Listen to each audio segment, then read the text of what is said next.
puso, lalo pat na sila'y nangangalakal. Tapos nasabi pang gano'n ni Aling Esther na siya ay buong araw na nangangalakal at siya'y magsi-senior citizen na.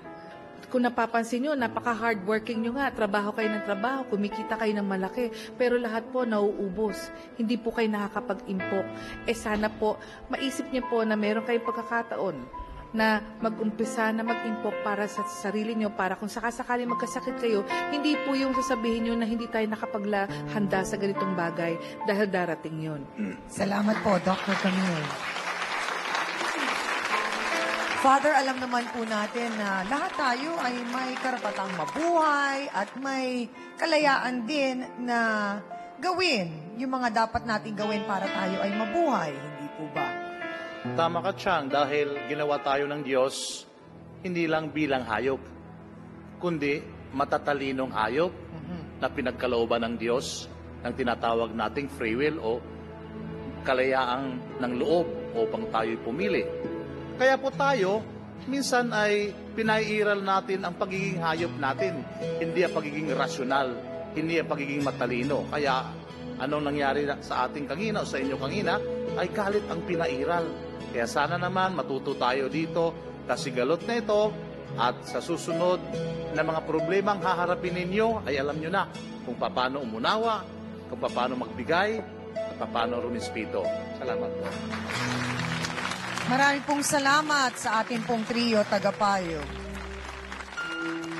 Aling Maura, narinig naman po ninyong paliwanag ni attorney na wala po ni isa sa inyo ang may karapatang umangkin sa bawat kalsada na yon at sabihin, teritoryo ko to, teritoryo mo yan. Hindi po ba, Aling Esther?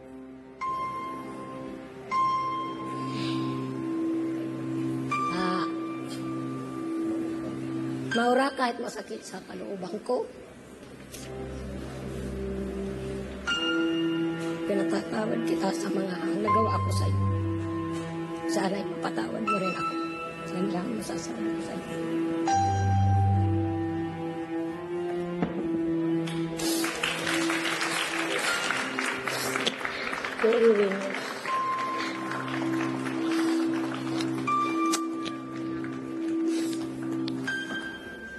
So sana po, Aling Maura, Aling Esther, imbis na nag-aagawan kayo, nagbabangayan, magtulungan din po kayo, Aling Esther. Ibahagi niyo po kay Aling Maura yung inyong kasipagan. Siya rin po ay mag-isa sa buhay, walang kasama, walang katuwang. So wala rin pong inaasahan. So sana rin po, matulungan niyo rin po siya sa maliit na paraan po ninyo. At yun ay yung pagpapakita sa kanya, yung inyong kasipagan. Doon naman po sa naging problema sa pagitan ni Aling Alicia, ni Mang Lando at ni Annie. Mang Lando, nakikita ko po, nandyan na kayo sa tabi ng inyong asawa.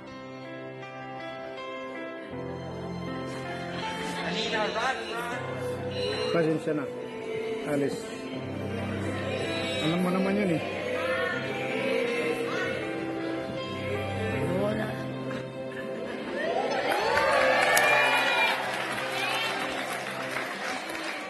Tidididit, tidididit, tidididit, tidididit. Natawa tuloy siya namin sa teririt mo. Pasensya na. Oh. Tayo na lang magtitididit. Baliw. Patawad. Aling Alicia, sabi nga ho ni Doktora, lahat naman ng relasyon ay may pinagdadaan ng mga pagsubok. Sabi nga ang magpapatatag naman doon ay yung pagmamahala ninyo sa isa't isa. So ang tanong, Mang Lando, gusto niyo pa ho bang umuwi at makatikim ng nilulutong sinigang na baboy ni Aling Alicia? Opo, sa namin. Okay. Pinapatawad niyo na ho ba, Aling Alicia? Okay na po. Mang Lando, nung una po sana ay okay na naawa kayo sa sitwasyon ni Annie, tinulungan niyo siya. Kaya lang po, humigit pa doon, mukhang hindi na po talaga dapat. At mukhang hindi rin naman kayang lokohin ni Annie yung kanyang kinakasama, hindi ba? Kumbaga, nagkamali lang, nadala lang ng isang beses, parang ganon. Base sa kwento niya. At gusto na naman niyang, ayaw na niya, ihinto na ang lahat-lahat ng ito. Pasensya na. Sorry. Patawad. Nagkasala. Tao lang. Sorry, sister. Sorry din.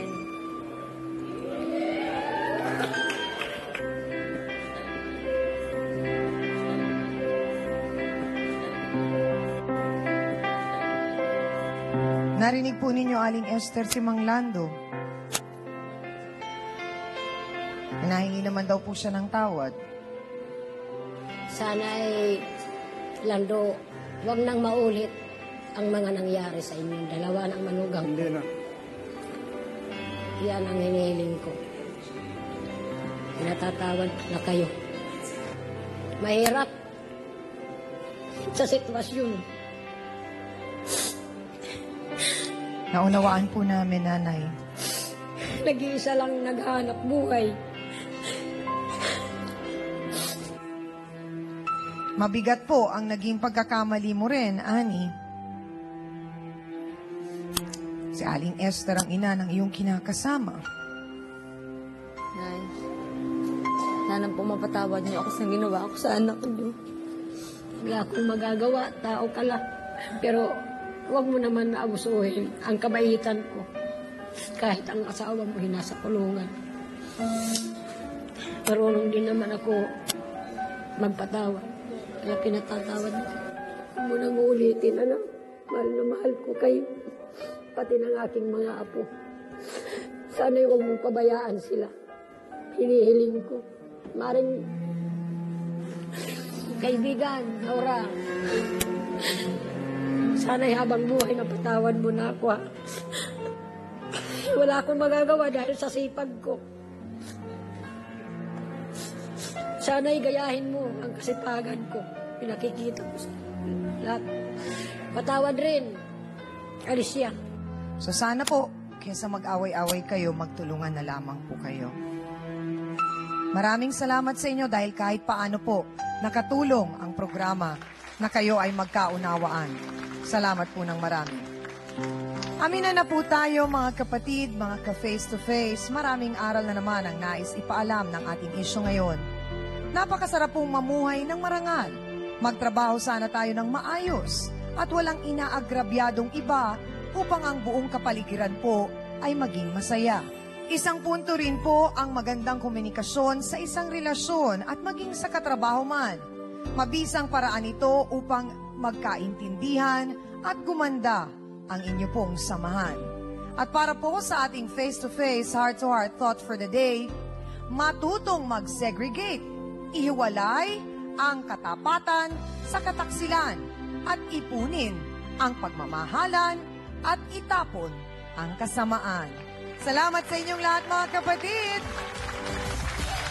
Maraming salamat din sa aking co-host na si Hans Marcel. Sa Dance Squad, sa B1 at B2. Sa ating pong mahal na trio, Tagapayo, ang ating pong mga sausawero at sausawera, at sa ating limang pong mga bisita ang nagbahagi po ng kanilang kwento at nagtiwala sa ating programa. Mga kasawsawan, ako po ang inyong pambansang kapitana, ang inyong siyang Ami na laging nagpapaalala, ang problema pwede mong tawanan, pero hindi mo yan dapat talikuran. Kaya kung may problema ka, harapin mo, pag-usapan natin yan. Para po sa inyo to, mga kapatid.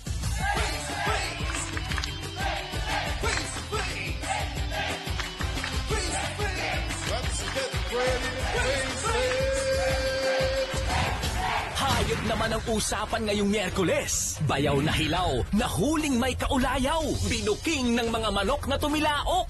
Saan mo nakita si Manuel? Nakakapalamukha doon palaglandian sa likod ng bahay namin. Ang Okay. in-expect ko po, mga manok lang madadatnan ko doon, tsaka yung nagtatahol na aso. Yung Ano ba ko, naabutan mo? romansang kriminal, ma'am. Hayop, ano yung romansang kriminal? Nagbi-feeling binata pala para makagawa ng himala. Hindi naman po alam na may asawa na siya eh. Baka nga pati niya, pinatuka niya sa bayaw ko eh. Sabi niya, mahal niya daw ako. Mahal mo ba talaga si Ebet? Hindi po. Bakit mo sinabing single ka? Isunada ko lang po siya something.